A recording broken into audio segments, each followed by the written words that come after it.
Hello dear student, কেমন আছো? I hope প্রত্যেকে ভীষণ ভালো আছো, তাই না? স্ক্রিনের ওপর একটা হেভি ইন্টারেস্টিং অঙ্ক আছে। এই অঙ্কটা আমরা প্রথমে পড়বো, বুঝবো, তারপর অঙ্কটা করব।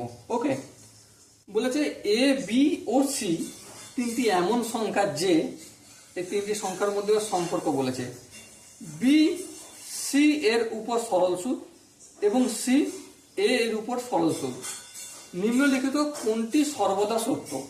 এ square equal to BC, option B আছে B square equal to AC, option C আছে C square equal to A B, আর অপশন ডি আছে A square plus B square equal to C square. Okay, তাহলে দেখো এখানে আমরা normally কি জানি, রেট অফ ইন্টারেস্টটাকে আমি সুদের হার জানি।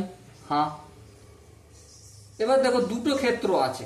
কি প্রথম সম্পর্কটা দেখো, বি হচ্ছে সি এর ওপর সরল সুদ, বি সি এর ওপর সরল সুদ মানে এক্ষেত্রে প্রিন্সিপাল হচ্ছে সি আর আই হচ্ছে এখানে কি B, R rate of interest রাখবো, আর টিটাকে আমি টি রাখবো। তাহলে এই সম্পর্কটা যদি তৈরি করি তাহলে কি দাঁড়াবে?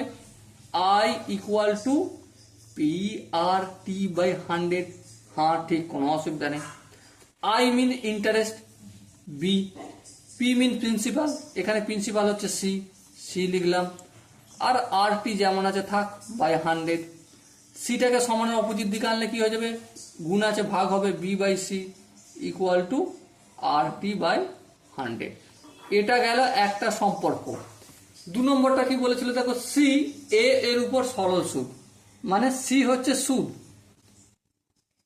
কার উপর? এর উপর, মানে প্রিন্সিপাল হচ্ছে এ। ওকে, আর রেট অফ ইন্টারেস্ট আর আর টি হচ্ছে টাইম, এটা ধরে নিলাম। ঠিক আছে, তাহলে কি জানি I equal to P R T by 100। So I কত এখানে? এখানে সি হচ্ছে আই, সি লিখলাম।